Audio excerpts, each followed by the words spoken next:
Nous sommes avec Annie Larocque, coprésidente du tournoi national de hockey Midget, qui aura lieu du 11 au 20 mars prochain.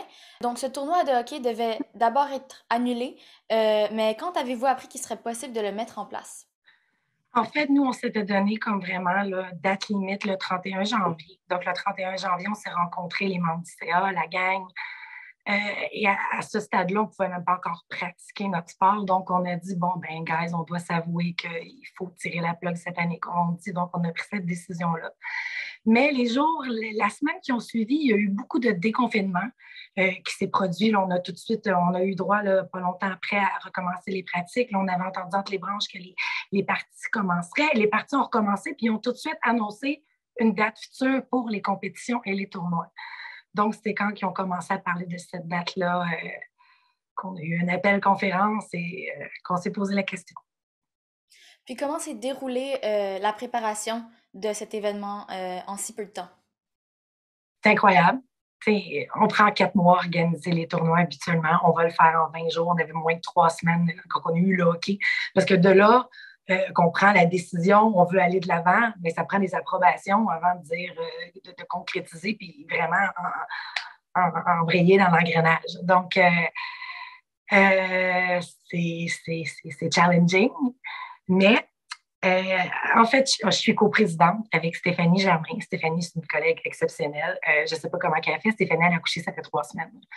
Fait qu'elle a, elle fait tout ça avec un bébé naissant. Puis les membres du CA. Je ne peux pas passer à côté de parler d'eux autres parce que vu qu'on a tellement peu de temps pour l'organiser, c'est vraiment la gang, les membres du CA, du conseil d'administration de l'association d'hockey mineur de la chute qui vont supporter ce tournoi-là comme ça. C'est beaucoup, là, faire ça en si peu de temps. Là. Fait, ce que je voulais aussi ajouter, c'est le bénévolat nécessaire. Pendant les tournois, il y a plus de 2000 heures, 2500 heures de bénévolat qui est nécessaire d'être fait à l'aréna. En ayant un si peu court laps de temps, la majorité de ces heures-là vont être comblées par les membres du CA puis des fidèles bénévoles qui nous reviennent à toutes les années. Mais on parle ici des gens pour qui aussi c'est une piqûre. Fait que, tu sais, dans ces semaines-là, on se retrouve à faire du 60 heures de bénévolat en plus de notre travail personnel, nos emplois, en plus de nos tâches, les autres sports que nos enfants ont, puis les ci, puis les ça. Mais c'est une passion. Fait que ces gens-là qui reviennent avec leur passion puis leur énergie, je veux tellement les remercier. Quand on a annoncé que les tournois étaient cancellés, on a eu beaucoup des gens qui nous laissaient savoir comment leurs enfants étaient tristes. Parce que les enfants qui étaient midget première année, quand la COVID a frappé, ces enfants-là, ça fait en sorte qu'ils n'ont rien eu d'événement pour leur deuxième année midget et rien pour leur dernière année, la troisième année midget qu'est la dernière. Fait que pour les enfants qui ne continuent pas au hockey côté collégial ou junior ou ces choses-là, midget troisième année, c'est souvent la dernière année de hockey chez les jeunes. Fait que de finir ta dernière année de hockey sans événement, fait une des majeures raisons pourquoi on l'a repris, on a la chance d'offrir un dernier événement de hockey dans la vie de plusieurs enfants. C'est des événements marquants parce que notre tournoi il est vraiment spécial. Puis il y a beaucoup de petits moments magiques à notre tournoi. Je verse de l'âme à chaque année. Donc, euh, avec cette gang-là, j'y serais pas parvenue. Fait que je veux vraiment remercier toutes les bénévoles qui reviennent d'année après année nous donner du temps, des heures de fou. Vous remercier du plus profond de notre cœur parce qu'on ne pourrait jamais avoir amené ce tournoi-là à cette ampleur-là si ce n'était pas de vous. Pas juste du temps, mais d'arriver là, puis tellement dévoué, puis de vous organiser, puis de vous arranger parce que vous voyez qu'on est super occupés, puis on a vraiment des gens passionnés, puis dévoués, puis je vous remercie du plus profond du cœur au nom des Stars. Avez-vous pu trouver des sources de financement pour l'événement? Oui, bien en fait, une des premières choses qu'on a fait quand on a eu le hockey là, de l'horaire de la MRC et tout pour aller de l'avant, on a recontacté tous nos commanditaires. Puis c'était agréable parce qu'il y en a qui étaient super excités de revenir commanditer, puis ils étaient contents de savoir qu'on fait un tournoi pour les jeunes. Fait que oui, on a des précieux commanditaires.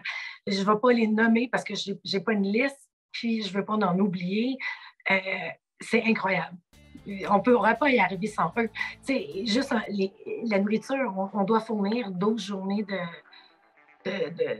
en fait, 12 repas. Là, on a 3 journées, dîner, souper à fournir à des bénévoles, mais prendre les sous de l'association, pour ça, on va chercher des commanditaires, puis dès qu'on les a rappelés, ils ont tout de suite rembarqué, puis ouais, ils sont fait vieux.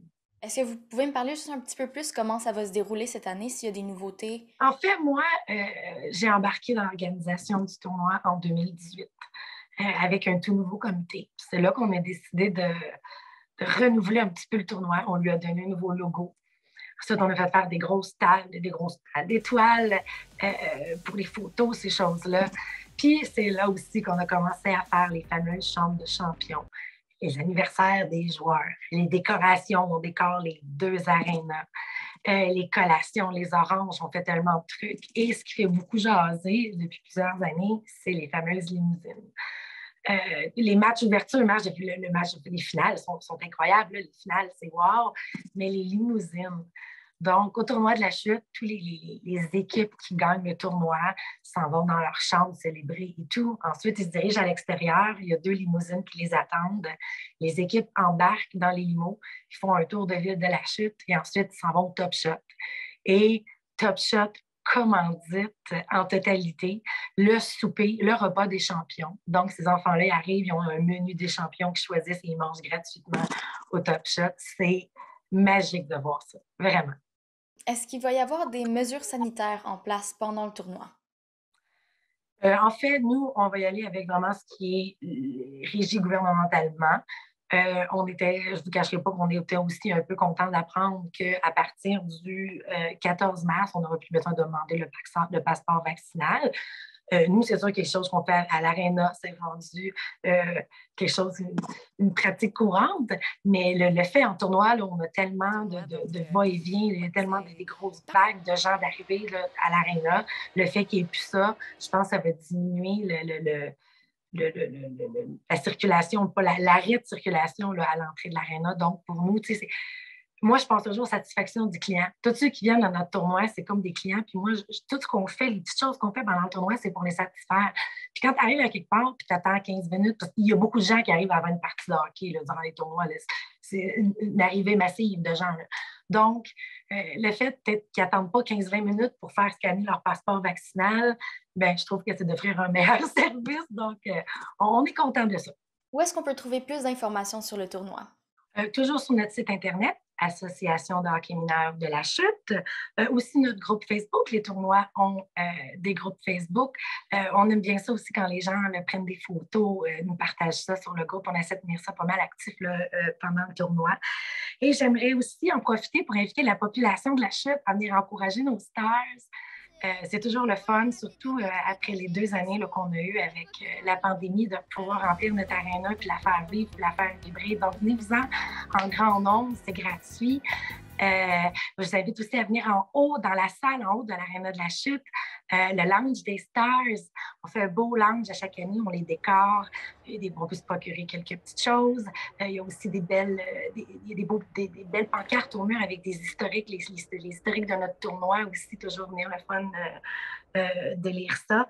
Donc, j'ai hâte de vous accueillir. Puis on invite tout le monde à venir célébrer ces 2 semaines-là avec